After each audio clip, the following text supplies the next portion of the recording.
Hey guys, welcome to my Geek Rant. So today I'm going to be doing a spoiler review of Dark Disciple.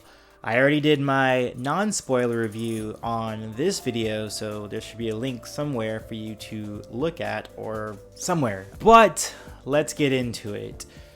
This is mostly just going to be a rant like it was before. Let's get right into Quinlan Vos, which is my main issue with the book. Not so much about how he was written, like his character. I think his character was there, and I think that was very great. It was more about the plot and storyline of his background within the Legends canon. Previously, I thought this book would have been about Quinlan and Asage's joint past with Dooku. In the Legends canon, Quinlan was an agent, a spy, basically. He was a double agent for the Republic and for the Confederacy of United Systems.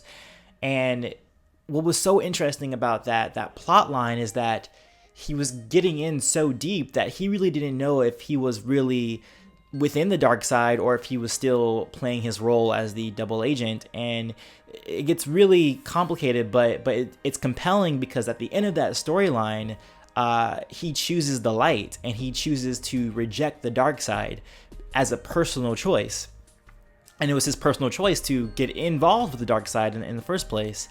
And within this story, there's a huge thing that pushes him to the dark side, which is a huge spoiler. Again, if you guys don't want to know about spoilers, please leave the video right now. But another huge thing that I had issue with was how they handled Master Thome, who actually dies in this not in this book. Sorry. In the previous canon, there's no official death date for Thome, but he definitely was alive at this point in time in the Clone Wars. Now they have a story where at the beginning of the Clone Wars, he was killed by Asajj Ventress, and that does play a pretty key role within the book. I will give it that. I do think how they handled that was very good. Quinlan has, his whole psycho, I can't pronounce the ability, but if he touches an object, he can see the history of that object and the history of the person who owned it. So there was a huge moment where Dooku actually, Quinlan doesn't believe that Asajj killed Master Thome, but since Thome was the last one to hold his lightsaber, that'd be the best way for proving the fact that Asajj did it. So I thought that was very, very well played, that once Quinlan touched that, he would see, that Asajj did it, and there would be a huge break within their trust, and that would play a huge role in the rest of the book. So I thought that portion was well played. But again, just to overwrite Thome's history, I thought was needless. You didn't have to do that. Again, like I said, completely understand why they would want to open up the Return of the Jedi, post Return of the Jedi time period, but to do this, to me, was not necessary at all. Thome was very intertwined with Quinlan and the aspects of the dark side and coming out of the dark side, and then they kind of just ripped that apart, and now that doesn't exist at all. Now he's just some dead master at the beginning of the Clone Wars, and that just made me mad. Like I said in my previous review, I could not read this book for about, literally, I think it was about 3 or 4 days where I read that passage. That was the passage I was talking about, by the way, is having Master Thome just dead. I was like, really? That's what was happening? Okay. I was like, that didn't need to happen at all. Completely could have gone around that. They could have used a different character entirely. They could have not have Quinlan in this novel in the first place. If they want to do this completely different storyline, where Asajj has to fall in love with a Jedi. And again, like I said, it would have made sense if they just would have had the combined past. That story was already established. It's already there. And for them, But anyway, with the rest of the book, spoiler related, Asajj Ventress does die in this novel, and I thought that was actually pretty good. I actually think that she taught the Jedi and Quinlan, but the Jedi to a larger extent, about how to be Jedi and how to use the light side of the Force and how to empathize and how to not fall, to your morality or against your morality. And for her to die, I think was a good good way. It was a good way for her to go, and that's always been up in the air, is like what happens to Asajj Ventress, where does she end up going? And I think having her story within the Clone Wars, I think, was a good way to go.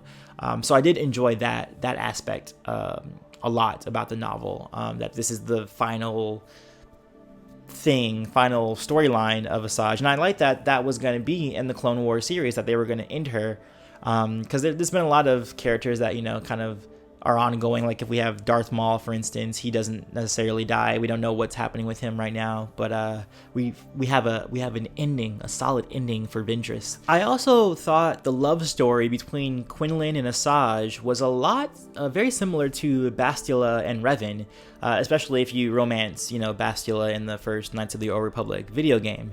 A lot of the reason why Quinlan came back is because he has this love for Asajj, which I thought was done very well. And it brings up the question of if the Jedi are misguided in banning love or banning attachments, because it happens quite a lot. I mean, if you think about it, Vader was saved by way of love. Anakin, though, kind of his downfall was love, but really was that love? That was more like not so much lust, but more he felt like he owned Padme, and that's why he fell. He didn't have true love, and Quinlan did have true love, and because of that, he was able to come back from the dark side, and that's kind of what Asajj taught him. And same with Revan, when he loved Bastila, he brought her back from the dark side, because true love can trump that.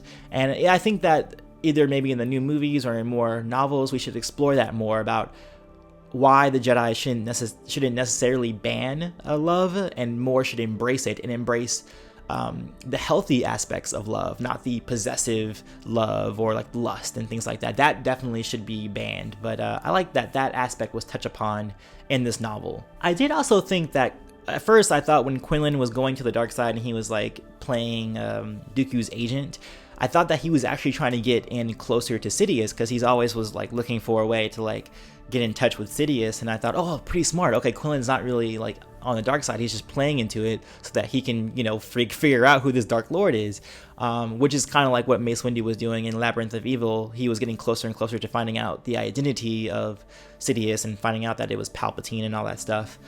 So I thought that was cool, and I thought the book would have explored that a little bit more, but it didn't. It just kind of like, I mean, obviously he should fail because he wouldn't find that out, but I thought he would have gotten a little bit deeper, and I felt like the ending, the final confrontation between Dooku, Quinlan, and Asajj, it went very quickly. I thought that there wasn't a very good explanation about how Dooku got out of his situation, and there was some parts of this book that were rushed, I think, where like just complete plot lines were just like, fast forward, they got out of it, or something like that. But yeah, I think that's all I have to say in terms of spoiler related things. If you want to see a more like extensive review or a more complete review, you can go to my non-spoiler review, but this is mostly me touching upon the stuff I could not talk about within that review. But that's it, of course. Peace, love, and may the Force be with you. Always.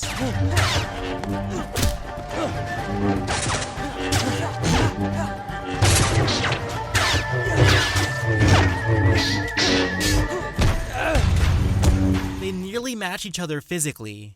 Boba being trained for bounty hunting his whole life. Shepard being trained as an Alliance soldier. Between the PS2 and the PS3, and it was like a big breakthrough because there was like destructible stuff that you can do and stuff like that. Which is kind of cool, like that tree totally just got sliced.